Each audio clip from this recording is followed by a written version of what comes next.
Hello students, आज हम पढ़ेंगे क्लास 6 का chapter number 4 maps.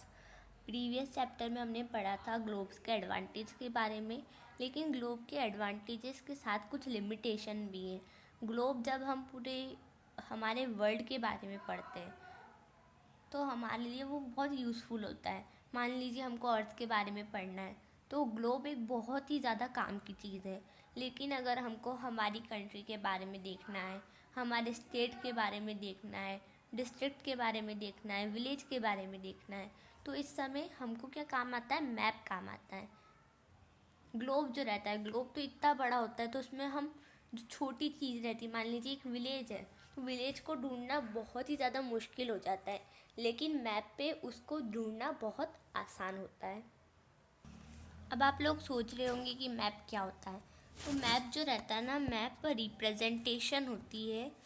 Map is a representation. Map एक रिप्रेजेंटेशन या फिर हम कह सकते हैं ड्राइंग होती है अर्थ की सरफेस की, जिसमें वो जो रहता है वो एकदम फ्लैट सरफेस पे एक पेपर आता है। उस पेपर पे वो जो मैप रहता है आपका, मान लीजिए आपको इंडिया का मैप चाहिए तो इंडिया के मैप आ जाएगा आपको, जिसमें आपको सारे स्टेट्स दिखेंगे, छत्तीसगढ़, महाराष्ट्र, ये सारे स्टेट्स दिखेंगे आपको, जो सब फ्लैट सरफेस पे ड्रॉ होंगे। तो आप ये डेफिनेशन याद कर लीजिए कि मैप क्या होता है। तो ये देखिए, यहाँ से आप टिक कीजिए, a map is a representation or a drawing of earth surface or a part of it drawn on a flat surface according to a scale. तो ये एक बहुत इंपॉर्टेंट डेफिनेशन है, आपको ये याद होना चाहिए। लेकिन क्या होता है, जब हमारा मैप की बारी आती है ना तो मैप एकदम फ्लैट होता है, और लेकिन हमारा अर्थ कैसा है? अर्थ गोल है, तो फ्लैट करने में थोड़ी मुश्किल आती है। We find that maps are useful to us for various purpose. अब हम देखते हैं कि हमारे जो मैप्स रहते हैं वो हमको बहुत ही ज़्यादा मददगार होते हैं, यूज़फुल होते हैं बहुत ही काम के लिए। मान लीजिए हमको कुछ देखना है तो हम उस पर देख सकते हैं कि हमें जानना है कि हमारे जो मैप है, हमारा जो इंडिया है, इंडिया पे छत्तीसगढ़ का है या फिर महाराष्ट्र का है, तो हमको देखना है तो हम उस जगह पे मैप पे आसानी से देख पाएंगे। अब एक मैप जो रहता है वो बहुत ही ज़्यादा छोटे एरिया को दिखाता है और उसमें बहुत ही कम फैक्ट्स होते हैं, और जो दूसरा मैप होता है वो बहुत सारे फैक्ट्स बताता है और एक बिग बुक होती है, बहुत बड़ी बुक सी होती है। और जब सारे मैप्स को हम एक साथ रख देते हैं ना तो हमको क्या मिलता है? एटलस मिलता है। क्या? एटलस। एटलस जो रहता है वो वेरियस साइज़ का होता है, अलग अलग साइज़ होता है उसका, अलग अलग मेज़रमेंट में ड्रॉ होता है वो, और उसकी डिफरेंट स्केल्स होती हैं। Maps provide more information then a globe. जो मैप रहता है वो हमको ज़्यादा इन्फॉर्मेशन प्रोवाइड करता है ग्लोब के मुताबिक। बहुत सारे टाइप्स के मैप आते हैं, तो चलिए हम देखते हैं कि कितने टाइप के मैप्स हैं। तो देखिए यहाँ पे कितने सारे मैप्स के टाइप बताए गए हैं। तो सबसे पहले हम पढ़ेंगे फिज़िकल मैप के बारे में। तो फिज़िकल मैप क्या होता है? ऐसा मैप जो हमें नेचुरल फीचर्स बताता है अर्थ के, जैसे माउंटेन है, प्लेट्यू है, और हमारी नदियाँ है, हमारा सागर है, हमारे माउंटेन्स हैं। तो ये जो सारी चीज़ें जो बताता है ना हमको मैप, उसको हम फिज़िकल मैप कहते हैं या फिर रिलीफ मैप कहते हैं। तो आप लोग समझ गए होंगे कि फ़िज़िकल मैप क्या होता है। ऐसा मैप जो हमको नेचुरल फीचर बताता है अर्थ की, वो फिज़िकल मैप कहलाता है। अब पॉलिटिकल मैप क्या होता है? ऐसा मैप जो हमको सिटी बताता है, टाउन बताता है, विलेजेस बताते हैं, और बहुत सारी कंट्रीज़, स्टेट सब बताता है उनकी बाउंड्रीज़ के साथ, वो पॉलिटिकल मैप होता है। क्या होता है पॉलिटिकल मैप? पॉलिटिकल मैप में हम सिटी देख सकते हैं, गांव देख सकते हैं, और अलग अलग कंट्री देख सकते हैं, और उनकी सबकी बाउंड्रीज दिखती है हमको, तो वो पॉलिटिकल मैप है। अब हम पढ़ेंगे थेमेटिक मैप्स। ये क्या होता है? ऐसे मैप जो फोकस करते हैं स्पेसिफिक इन्फॉर्मेशन पे, मतलब एक खास इन्फॉर्मेशन पे जो मैप ध्यान देते हैं ना, उनको थेमेटिक मैप्स कहते हैं। अब आप सोच रहे होंगे कौन सी खास इन्फॉर्मेशन? तो जैसे रोड मैप्स रहते हैं, उसमें रेनफॉल मैप्स रहते हैं, और डिस्ट्रीब्यूशन, जैसे हमारे फॉरेस्ट का डिस्ट्रीब्यूशन होता है तो वो भी दिखता है उस मैप में, इंडस्ट्रीज़ दिखती है, तो ये सारी चीज़ें जो इसमें दिखती है वो हमारा थेमेटिक मैप होता है। तो कितने टाइप्स के मैप होते हैं? 3 टाइप्स के मैप होते हैं, फिजिकल, पॉलिटिकल एंड थेमेटिक। और 3 कंपोनेंट्स भी होते हैं मैप के। कौन से कंपोनेंट्स होते हैं? ये देखिए, ये 3 कंपोनेंट्स हैं, डिस्टेंस, डायरेक्शन एंड सिंबल। तो ये सारे हमारे मैप के कंपोनेंट्स होते हैं। अब हम पढ़ेंगे डिस्टेंस के बारे में।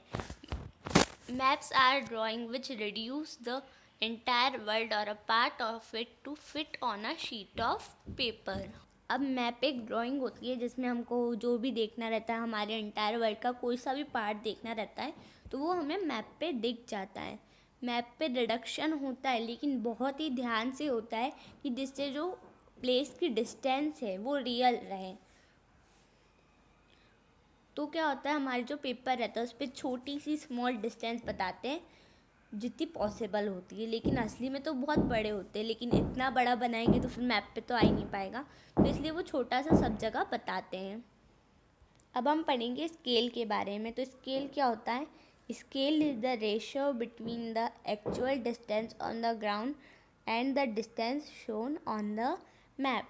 तो स्केल एक रेशियो होता है एक्चुअल डिस्टेंस और उस डिस्टेंस में जो मैप पे दिखाई जा रही है, मतलब ग्राउंड की डिस्टेंस और मैप पे बताई गई डिस्टेंस का जो रेशियो होता है वो कहलाता है स्केल। मान लीजिए आपके स्कूल से आपके घर की जो डिस्टेंस है वो कितनी है? 10 किलोमीटर। मतलब आपके घर से आप स्कूल जाना है आपको, तो आपको 10 किलोमीटर चलना पड़ेगा। अब मैप पे क्या दिखा रहे हैं? मैप पे 10 किलोमीटर को 2 सेंटीमीटर के उससे रिप्रेजेंट कर रहे। तो 2 सेंटीमीटर 10 किलोमीटर है, तो 1 सेंटीमीटर कितना होगा? उसका हाफ हो जाएगा। 10 का हाफ क्या होता है? 5। तो क्या हो जाएगा? 1 सेंटीमीटर 5 किलोमीटर के बराबर हो जाएगा। तो स्केल जो रहता है वो बहुत ही ज़्यादा इम्पोर्टेंट होता है किसी भी मैप पे। अगर आपको स्केल के बारे में पता है तो आप कैलकुलेट कर पाएंगी किसी भी डिस्टेंस को।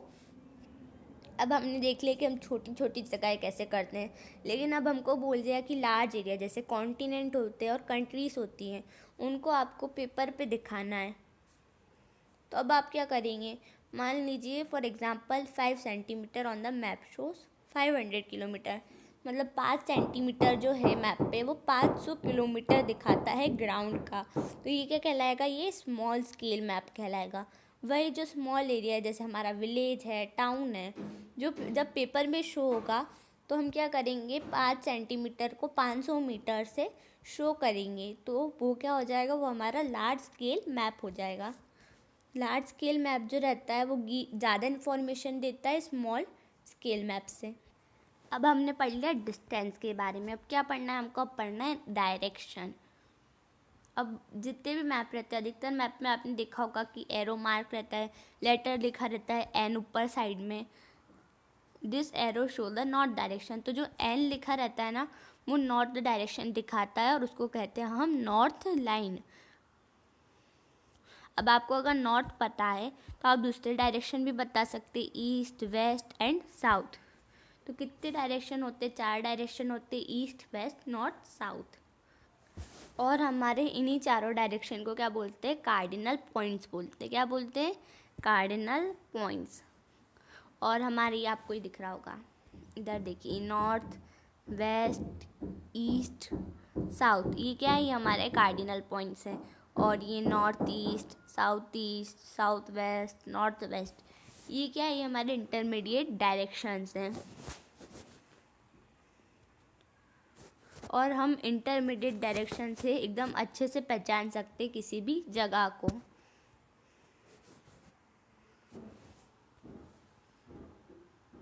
अब यहाँ पर आपको एक एक्टिविटी दी है 4.1, आपको इसको सॉल्व करना है। अब देखिए यहाँ पर हमें बताया गया है कंपास। जो कंपास रहता है ना, उसकी मदद से हम किसी भी डायरेक्शन को अच्छे से पहचान सकते हैं। ये एक इंस्ट्रूमेंट होता है। कंपास क्या होता है? एक इंस्ट्रूमेंट होता है मेन डायरेक्शन को फाइंड आउट करने का, उसको ढूंढने का। और इसमें एक मैग्नेटिक नीडल रहती है जो हमको बताती है कि कौन से साइड में हम हैं, कौन से डायरेक्शन में हम हैं। मान लीजिए हम नॉर्थ डायरेक्शन में, नॉर्थ साउथ डायरेक्शन में, तो देखिए यहाँ पे ये दिख रहा है, ये कंपास है हमारा। ये क्या है? ये है हमारा कंपास। और इसमें ये जो नीडल है ये नॉर्थ साउथ डायरेक्शन को इंडिकेट कर रही है। और ये जो नीडल रहती है वो मैग्नेटिक नीडल होती है। कौन सी नीडल होती है? Magnetic needle. अब हम पढ़ेंगे सिंबल के बारे में, जो हमारा थर्ड इम्पोर्टेंट कंटेंट है मैप का। मतलब ये बहुत ही ज़्यादा इम्पोर्टेंट कंपोनेंट होता है हमारे मैप का। और ये जो रहता है ये पॉसिबल नहीं होता है कि हम इसका एक्चुअल साइज़ और शेप मैप पे ड्रॉ कर सकें। डिफरेंट फीचर जैसे बिल्डिंग है, रोड है, ब्रिज है, ट्रीज है, रेलवे लाइन है, वेल है, अब इन सबको तो हम अच्छे से ड्रॉ नहीं कर सकते, तो इनको हम कुछ letter, shade, colour, picture, line, इन सब चीज़ों से दिखाते हैं। अब मान लीजिए ये हमारा मैप है, इसमें ये जगह है, एक ये जगह है। ऐसे मैं अभी रफ़ मैप बना रही हूँ, ऐसा कोई मैप होता नहीं है, मैं रफली बता रही हूँ। तो अब इसमें मुझे बिल्डिंग बनानी है। बिल्डिंग कितनी बड़ी है? बिल्डिंग इतनी बड़ी है। इतनी बड़ी बिल्डिंग कैसे बनाऊँगी? तो मैं उसका बिल्डिंग का बी लिख दूँगी। तो वो क्या होगा? वो हमारा सिंबल हो जाएगा बताने के लिए कि ये बिल्डिंग है। वैसे ही अब मुझे रोड बताना है, तो रोड का सिंबल बना दिया मैंने, आर लिख दिया। या फिर मैं रोड का छोटा सा यू करके कर दूँ। अब मेरे को ट्री का करना है, तो ट्री का कैसे कर सकती हूँ? मैं ट्री का यू करके ऐसे कर सकती हूँ। ये देखिए, ऐसे मैं क्या कर सकती हूँ? ऐसे मैं ट्री का सिंबल बना सकती हूँ अपने मैप में। बिल्डिंग का कैसे बना सकती हूँ? बिल्डिंग का ऐसा छोटा सा बना सकती हूँ। ये बिल्डिंग का बन गया। तो ये जो सिंबल रहते हैं ये हमको मैप में दिखाते हैं कि उस जगह पर क्या है। अब हम इतनी बड़ी चीज़ नहीं बना सकते हैं मैप में, इसलिए हम सिंबल्स का यूज़ करते हैं। ये जो सिंबल रहते हैं हमको बहुत सारी इन्फॉर्मेशन देते हैं एक लिमिटेड स्पेस में।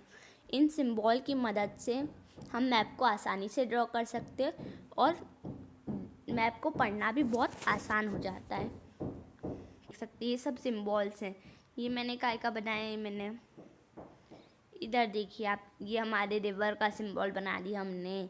ये पोस्ट ऑफिस का बना दिया। ये काय का सिंबल? ये ट्री का सिंबल है। ये पुलिस स्टेशन का सिंबल हो गया। और ये काय का है? ये डिस्ट्रिक्ट का सिंबल है। ये अनमेटल्ड का सिंबल है। तो इन सिंबल से बहुत आसान हो जाता है किसी भी चीज़ को दिखाना। अगर आप लैंग्वेज नहीं जानते उस एरिया की, तो आप इन सिंबल्स की मदद से बहुत ही आसानी से किसी को बता सकते हैं कि हमें ये जगह जाना है। मैप जो रहते हैं, मैप की एक यूनिवर्सल लैंग्वेज होती है जो हर कोई इंसान समझ सकता है,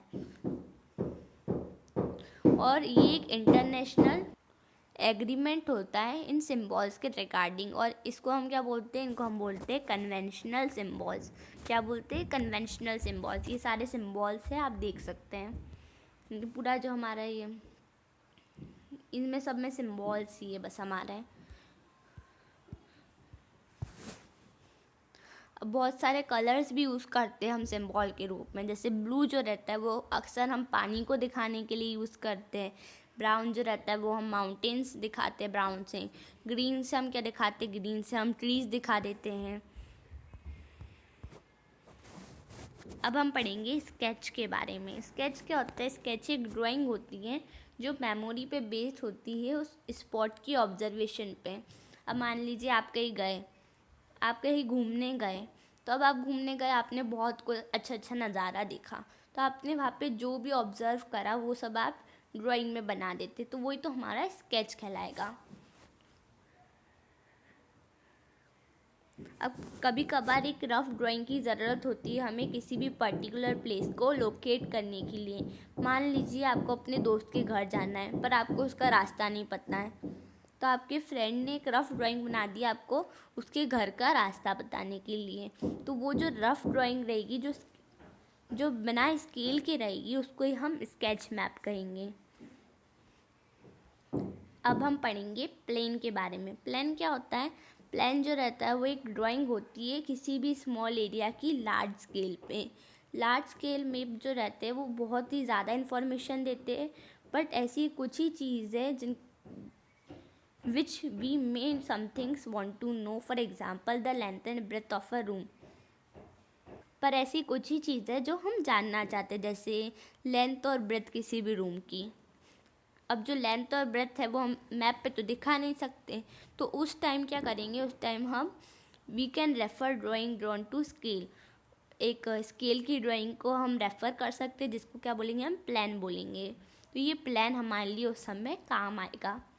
तो इसी के साथ हमारा चैप्टर ओवर हुआ। मुझे उम्मीद है कि आपको समझ आया होगा। Thank you, bye bye.